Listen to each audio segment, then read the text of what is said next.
Yeah, are you guys ready to talk about W.S. Merwin or learn a little bit about him? Sure. I jumped right on W.S. Merwin last week, and then Amory came up to me and said, "Well, do you remember any favorite poems because used to like him so much?" And I said, "No." And I couldn't remember why I was in love with W.S. Merwin for a time, but I guess for a time I was. So I had fun refreshing a little information about him. But I concentrated on his biography, and Amory is going to bring forth a discussion about the poems. Just in case you're wondering, WS stands for William Stanley, and he was born in New York in 1927. I like to find out when people are born and when they die to sort of anchor their careers, the things that they did during their lifetime at what age. Um, so he was born in New York, but he died in an interesting place for a poet to live, Haiku, Hawaii, and spelled the same way. And he studied Zen, and he did consider himself a Buddhist. I'll say about that more in later. He grew up in a family. Um, his mother was an orphan. She lost her brother and her first child, and he wrote a kind of memoir card called Summertime about his early growing up years. He has described, or maybe it was the New York Times that said this, his parents were of uncurious minds and unpoetic souls. So he always felt like a loner. He his main themes were dissolution and absence and loss. And I think as we read his poems, you'll see those themes carried out.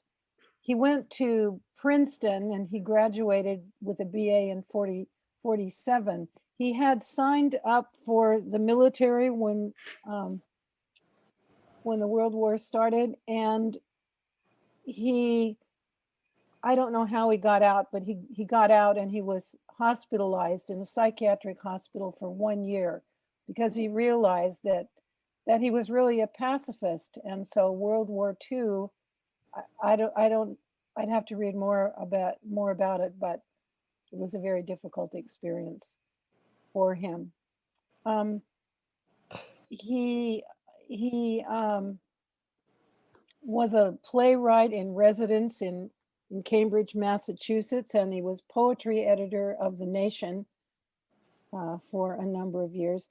His first volume of poetry, which was called A Mask for Janus, was published when he was 30 in 1952, and right away he received acclaim for that work.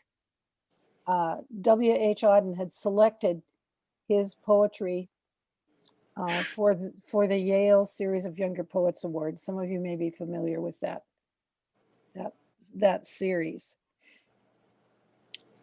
During his lifetime, he won 2 Pulitzer Prizes. The first one when he was 43, and I think the last one was when he was in his 80s. He experimented without using rhyme, and at one point he decided that punctuation was not necessary for poetry.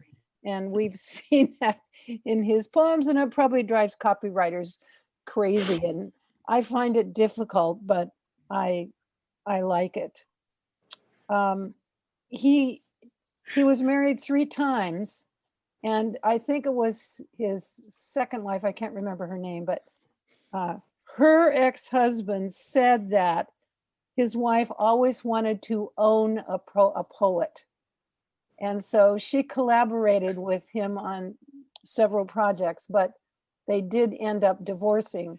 And with his third wife, in the 70s, they bought a plantation, an old pineapple plantation in Hawaii, in Haiku. So Haiku, Hawaii, on Maui. It was completely barren and disforested and had been messed up. And his his goal was to reforest it, and he planted over 500, I think, palm trees there, and it's the largest in the world. He was really concerned about the environment. So we were alerted to him because of the translation that we read last time. But he didn't translate just in Spanish. He translated in Chinese, Sanskrit, and Japanese. And what he was known for was his adherence to the original language. So that's pretty remarkable. I can't remember how many poems, how many collections that he put together, but he wrote his last poem. He published his last collection of poems when he was almost blind, and so his wife Paula became, is I think the term, amanuensis, who wrote down his poems for him. That I referenced the land that he refurbished. He documented all of his experiences in doing that, and he wrote a book called What is a Garden? He's gotten lots of prizes and awards, including the 2 Pulitzers that I mentioned, and also the National Book Award. And he was a poetry consultant to the Library of Congress from 1999 to 2000, along with Rita Dove and Louise Flick. So was he the poet laureate then? Yes, from 2010 to 2011. I haven't, and he's won multiple prizes, including something called the first annual, it was the first annual tanning prize, and that was $100,000, and he's gotten the Lilly Prize. I think that's $50,000. He's been the subject of a documentary called Even Though the Whole World is Burning, 2014. I really think that would be interesting to see. I didn't look it up. Sean's nodding, and so maybe he will have more to add. He's been nodding a lot, so he probably has much more elucidation for this. No, I don't. I nod my head so the words go farther back in and stay. Oh, that's what I'm doing too. I like that. I wanted to mention that when he, on his pineapple plantation, he refused to answer the telephone. He wanted to live there in silence. So maybe he's a fellow hermit, Ron. He was a Zen Buddhist, and he went originally to Hawaii to study with a Zen Buddhist master there. One of the reviews I read said that a publisher at Copper Canyon Press, which is here in the northwest corner, confirmed his death. So it's really great to know that Copper Canyon, which has a reputation for publishing good poets, also published W.S. Merwin.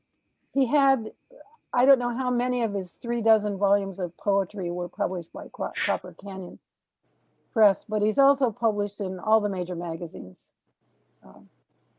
So he's New Yorker, and he's just extremely well regarded. He died in 2017, and he did not have any children. He has some stepchildren. I don't know by which wife those were, but he's left a rich legacy of poetry for us to consider.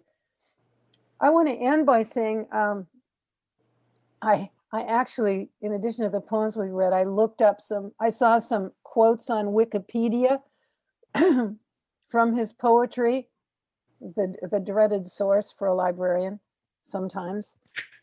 But I've been discussing poetry with my grandson, and so I thought, well, these would be simple things to read to him. So we had this rich discussion on what the following 3 lines meant. and I will read them to you as a lead into Amory's talk about the poetry. So here are the lines. Separation. Your absence has gone through me like thread through a needle. Everything I do is stitched with its color. And these are unrelated. Now all my teachers are dead except silence. We are asleep with compasses in our hands. So even those extracted lines had some value for my 25-year-old grandson, and I'm very appreciative to that. So over to you, Amory. I'm curious, first of all, if anyone has nuggets that they know about Merwin before we go on. Sean, you said you had met him, or at least you claim him as a good guy. Oh, I was standing a foot away from him when you could do that. Yeah.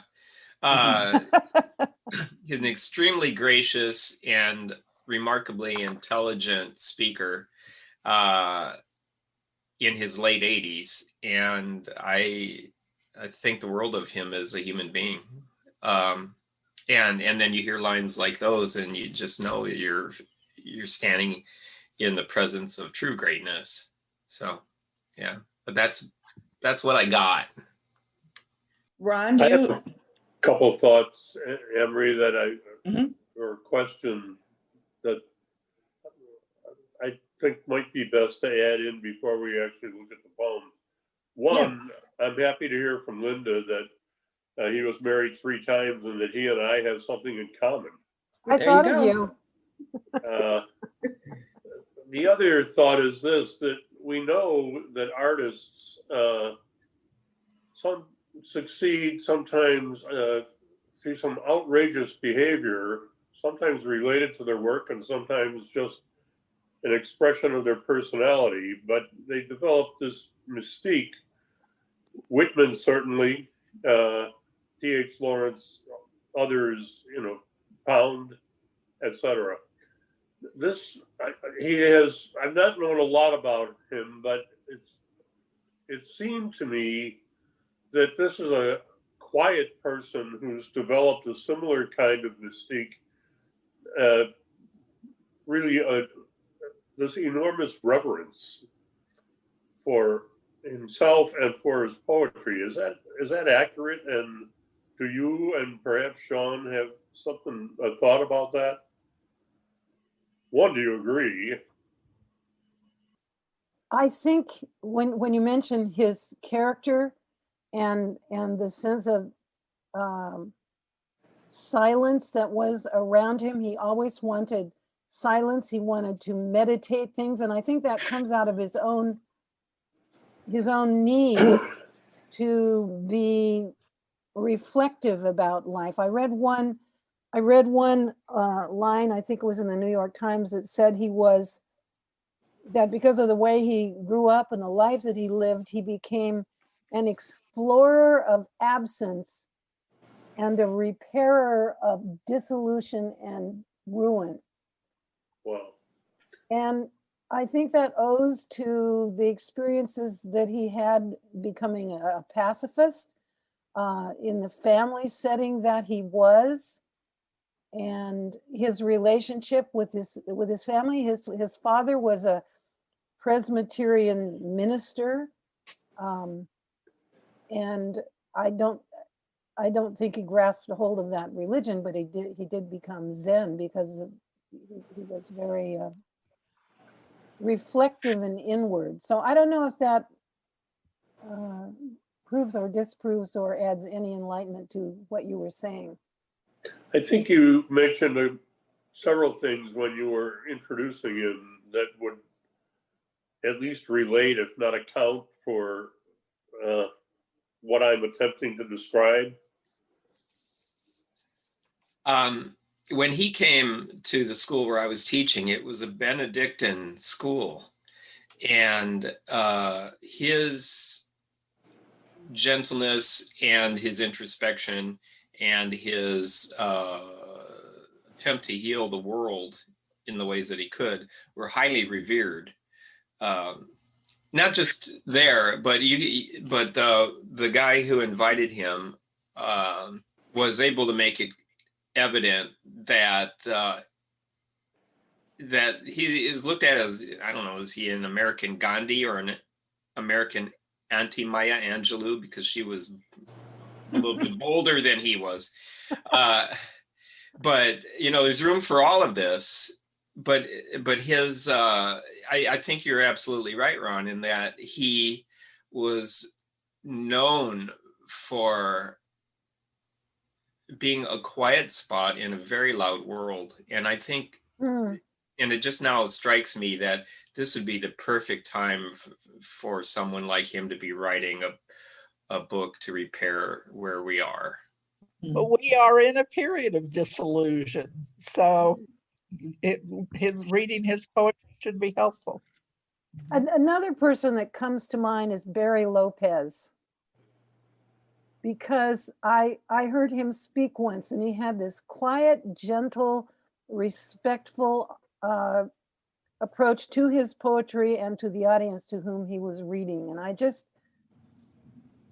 we need more of that right now. And Merwin's approach to the earth, he really was, he started something called the Merwin Conservancy, and that had to do with his own personal property, but his you used the word reverence, Ron, and he had a reverence for the earth that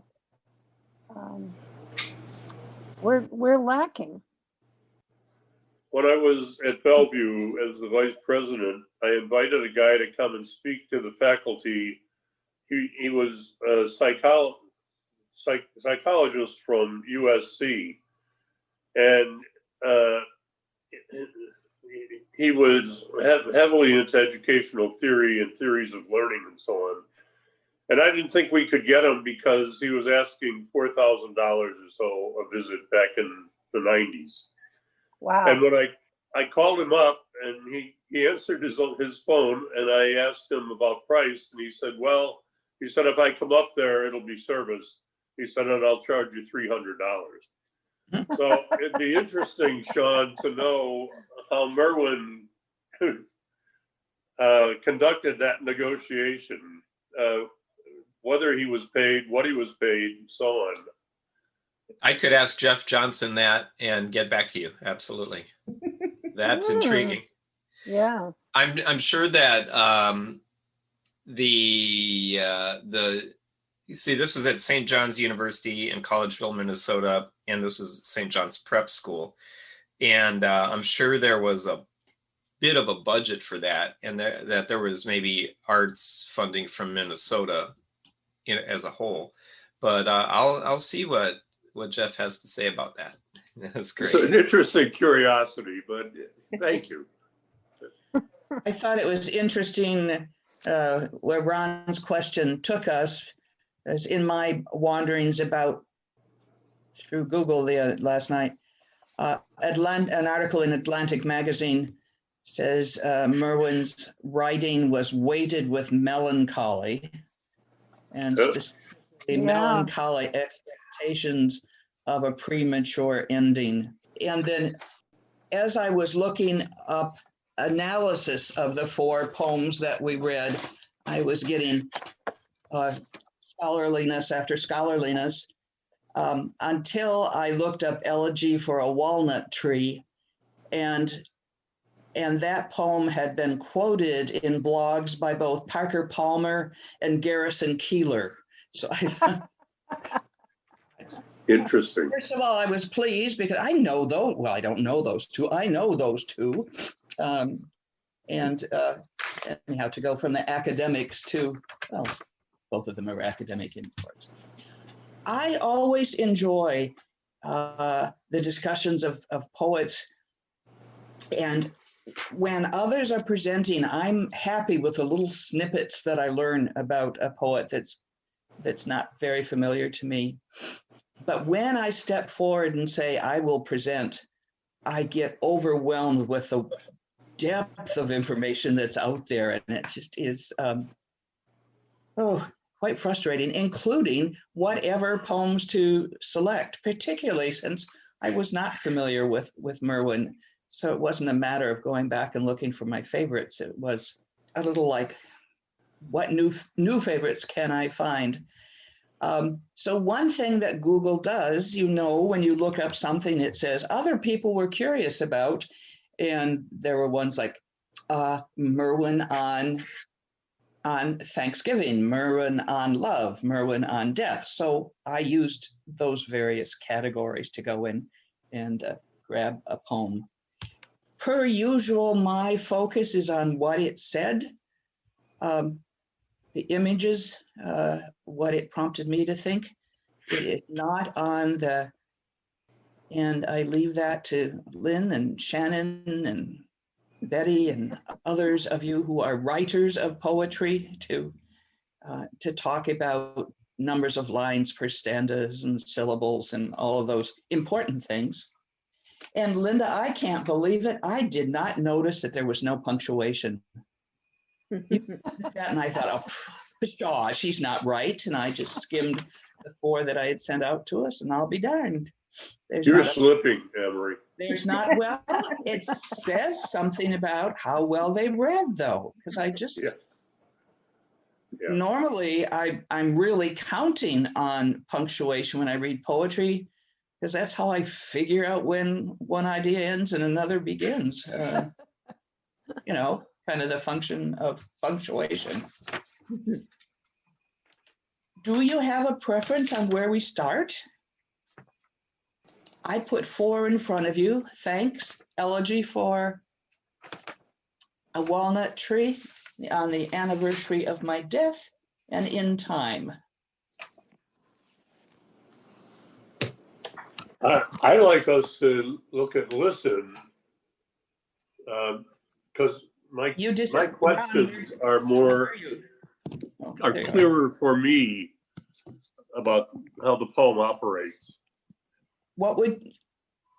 Thanks. Oh yeah, I thought I can't find anything called listen. What did I miss? Yeah, it's the first word. Yeah. Oh yeah, I see. Before Betty says it, because this is what Betty would say, is there someone who would read thanks for us? I just knew she would say that. I'd love to read it. Thanks. We will listen. One of my questions that might be helpful to ask before I read it is, who are the we, and who is it that's actually saying thank you, and what is the expression of gratitude based upon? What impels it? Listen, with the night falling, we are saying thank you. We are stopping on the bridges to bow from the railings. We are running out of the glass rooms with our mouths full of food to look at the sky and say thank you. We are standing by the water thanking it, standing by the windows looking out in our directions. Back from a series of hospitals, back from a mugging after funerals, we are saying thank you. After the news of the dead, whether or not we knew them, we are saying thank you. Over telephones, we are saying thank you. In doorways and in the backs of cars and in elevators, remembering wars and the police at the door and the beatings on the stairs, we are saying thank you. In the banks, we are saying thank you. In the faces of the officials and the rich and of all who will never change, we go on saying thank you, thank you. With the animals dying around us, taking our feelings, we are saying thank you. With the forests falling faster than the minutes of our lives, we are saying thank you. With the words going out like cells of a brain, with the cities growing over us, we are saying thank you faster and faster with nobody listening. We are saying thank you, we are saying, and waving, dark though it is. Wow. That is a powerful poem. That is. It is a powerful poem. And I had thought when I read it, that is also a poem that deliberately runs out, it's out of control. And I don't mean that he was out of control, but to me, the poem gives that sense of things going faster and faster and bigger and deeper. Yeah. Well, I thought the word thanks just lost its effectiveness because we said thank you mindlessly so many times, not looking at what the impacts of all the things we were saying thank you for. So I thought he was like trying to bring us back to like, we need to be more inquisitive. We need to be more conscious of what's happening around us. We can't just be kind and be careful. We have to embrace conflict and some of the harder things that we are ignoring right now. And the result of that is things that we're not going to be thankful for. Isn't that message summed up in the last two lines of the poem? Thank you, we are saying and waving, dark though it is. Just when I read it, I didn't know if I'd get to the others because I just read it and reread it and reread it. And the reiteration of thank you throughout the poem, for me, has an echo of amen. And the way people will repeat amen, and maybe even shares layers of meaning with what amen at least originally meant, not just unfinished, but amen, an acceptance of things as they are, and a really profound expression of gratitude for life. And among the Hebrews, I expect for the God, the acknowledgement that God is the giver and that life is the giver, and the gratitude goes deeper. It's more profound than any of life's events. It's beyond being affected. When I first started reading this, when I read the first stanza, I thought, oh, what a beautiful example of the advice that we are given to pray without ceasing, because that's what this read like at the beginning. Mhm. I don't read this as positively as you do, though, Ron, and that's colored by some of the comments that I read, because I found the thanks increasingly futile. It is right and good to give thanks for looking at the water and having a full belly and standing in a safe place and looking at nature. But in some ways, it is not right and a good thing to do to merely say prayers of thanks as the world is falling down around you. Yeah, I'm not, Amory, my reading of it is I think probably as dark as yours is, and I think it's a very dark poem. But I think, within that darkness, it's the core, and it may not even be very efficacious given the conditions he's described. And they are our conditions. This reads very contemporary, don't you think? I mean, this is our own destruction and our own self-destruction too. I think that's the difference at the beginning of the poem, thanking God for those things God has created, and then with forests falling faster than the minutes of our lives, cities growing over us, animals dying around us. I don't see God's hand in that. When I first read it, I thought, oh, this is a very myopic point of view. I thought, oh, people are still saying thankful and are grateful for what they have. And it took me a while to realize that this was not a poem of gratitude. This was a poem showing our ignorance of what is occurring around us and just saying thank you out of rote response. I agree with you, Linda. I'm actually on the fence with this poem. Ron asked us, who is we? who is we in this poem? And I have two minds, and I can't decide which side of I'm agreeing with. So I'll just say I agree with both of them. The first thinking is that in good times and bad, we're thankful. That's one thought. And then the second thought is the people who are cutting down the trees are thankful to have a job. The people who are in the slaughterhouses for chickens and cows, they could be thankful because not only do they have a job, but they're helping to feed the planet. So even doing something that to others might seem outrageous or savage, there could be somebody in the midst of that being thankful for it. And the people in the Amazon who are cutting down the Amazon forest are thankful for a place to grow their vegetables. Right. And they have a job. They can sell that wood and get what they need. But it all comes at the cost of progress, and capital gains. And so I think the thankfulness, again, is just, there are people that are thankful for it.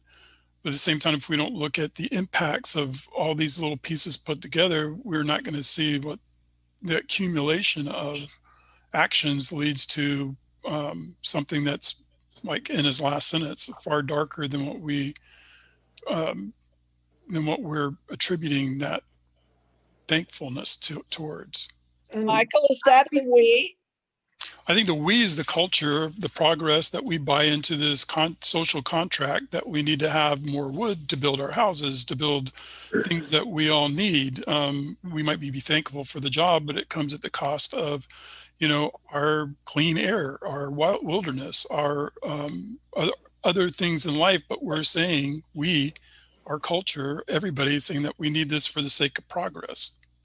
And I think he builds that in stanza 3 when he says, remembering wars and the police at the door and the beatings on stairs, we are saying thank you. In the banks, we are saying thank you. In the faces of the officials and the rich and of all who will never change, we go on saying thank you, thank you. And I think that's a great build up to the last lines where I would say Merwin would be encouraging us to look beyond to the greater desolation that's going on, the greater destruction, and how we need to change behavior if we want to survive. Beyond the I to the we, to right. To what Wendell Berry says in another turn of the crank, we need to think communally as communities. Yeah. I'm so glad you like that book, Betty. Me too. I'll admit it, folks. It's a dark poem, but I see more light in it than. If you look at that just that first word, which I mistook before for the title when I looked at it, listen, a single word is the first line, and what I've been calling in a lot of poetry the epiphany follows throughout. And I believe what he wants, what he's directing us toward, what the voice of the poem is directing us toward, is hearing that rock bottom amid all of the darkness and the destruction, etc. We say thank you. I think there is something positive in it, despite the recognition of all of the destructive behavior. And it may operate on a couple of levels. It may be that people, for various reasons, in the banks, are saying thank you. I always say thank you when they hand me the money I came for. So on one level, we may be actually expressing thanks, and then on another level, just feeling or responding in our inner being with some level of recognition or gratitude. For me, the kernel of the poem is in the very first word, listen, and the last, coupled with the last line, dark though it is. Yeah. So we are exhorted to listen, and then we are reminded of the circumstances and all of the dark things in the poem, but we are to still listen. Well, Sean, you have a pretty good idea of how we go about this. I'm interested as someone who shook this guy's hand, I think. Did he say thank you when he shook your hand? He said, thanks a lot for calling me out on Neruda. No, Neat.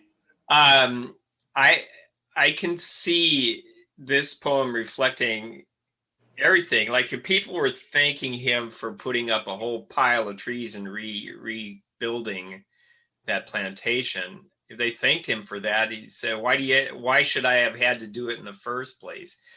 You know, no, he didn't say thank you to me. I thanked him. I thanked him for his opus, his career, his corpus, and he acknowledged that, but it wasn't like, oh, thank you for thinking I'm great. You know, it's just because no. Okay, for the anniversary of my death, one of the shorter pieces that I passed along. Do I have a reader? How about Sean, since he has to leave early? Oh, would you read and run? Yeah, I'll read and stick around for a few and then run. Okay. Or I could read really fast and yeah, okay. No. For the anniversary of my death. Every year that I got busy. Okay. And because I'm really taken with this piece because it's like, and he is looking to the anniversary before it happens, but there is one, so it's fascinating to me.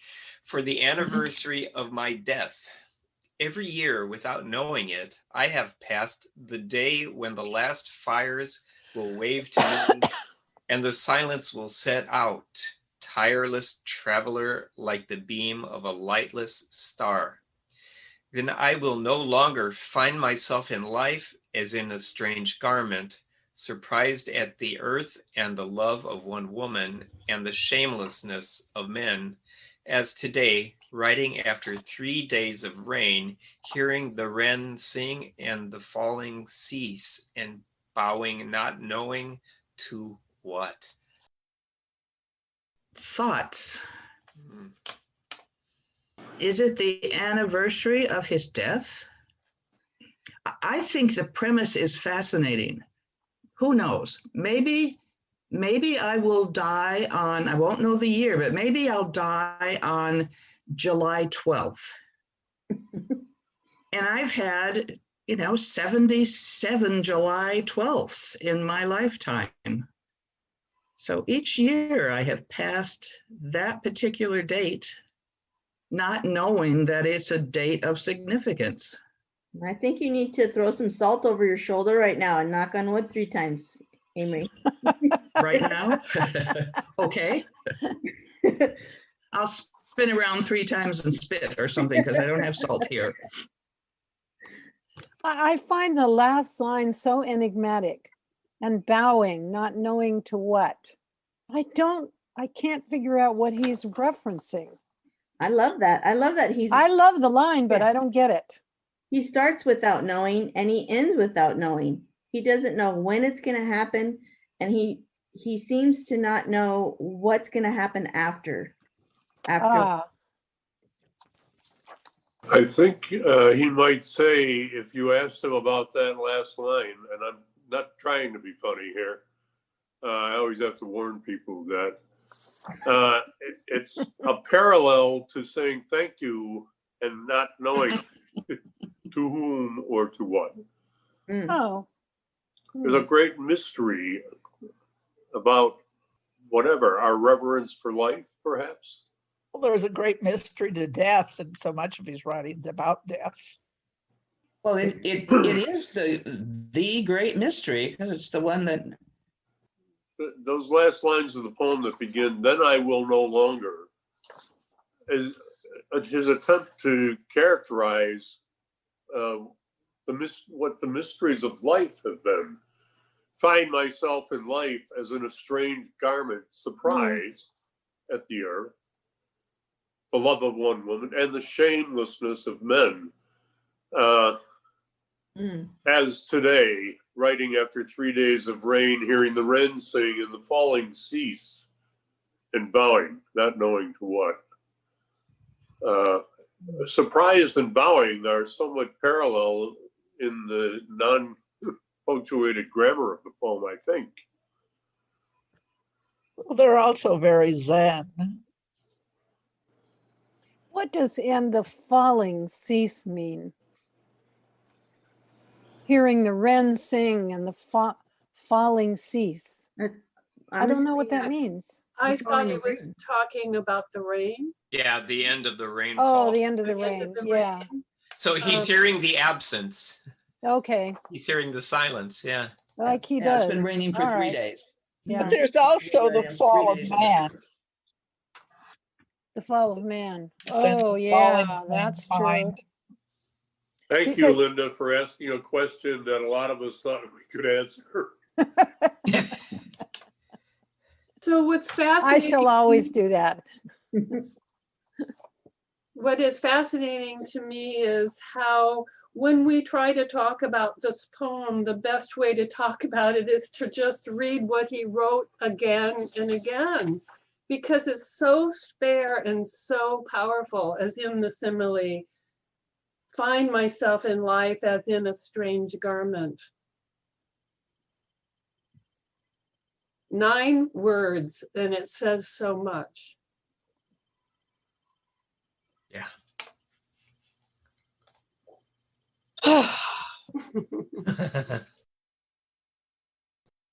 You know, twice in the last 10 years, I've had friends dying on the East Coast, and I'd go back and see them regularly.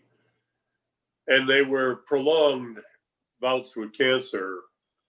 And as we sat at dinner together, each of them said to me in his own way, and this is no surprise philosophically, but when somebody who's dying actually says it to you, it's striking. Each said to me, "Don't you think all this is pointless?" Oh. Referencing what? Life? Yeah, Everything. just life. And Yeah. now having to come to grips with what life has been and what I'm supposed to think about it, and did I serve a purpose, et cetera, and what lies ahead. And here we are, loving friends, trying to, you're the person I can help, who might help sort this for me. I mean, and I of course often hear echoes of that in much of what I read. Bowing, not knowing to what, is a question about meaning and purpose. Yeah. Or at least raises that question that we, and somebody who's dying and trying to sort out what their life has been and how they approach death is, I know a couple of people I think who raise the question in their own way. I think it makes perfect sense. To me, it makes absolutely perfect sense. We do a lot of things that waste time, and we fuss over a lot of things that are ridiculous and frivolous. Yeah. We're building our nests and fluffing them up. We're trying to decide what kind of mustard to buy. There's just a lot of really stupid things that we do. And we have these gifts and talents and, world peace, and we have to cure cancer. And I'm stuck in the jelly aisle, trying to figure out what. Well, and we're Because you're glib. looking for mustard in the jelly aisle. You've got Well, a poem I there, mean, Shannon. It's kind of weird. The things that we, that And in talking about what it all means and what we're going to do next and what are our goals in life, we're very, very glib. sometimes. Well, there is though the householder aspect of day-to-day living. It requires deciding which jelly we want. And so there are there's the, dusting the damn table, it goes on and on and on, the things that we do have to do. So they are also part of what we're bowing to. What do you think?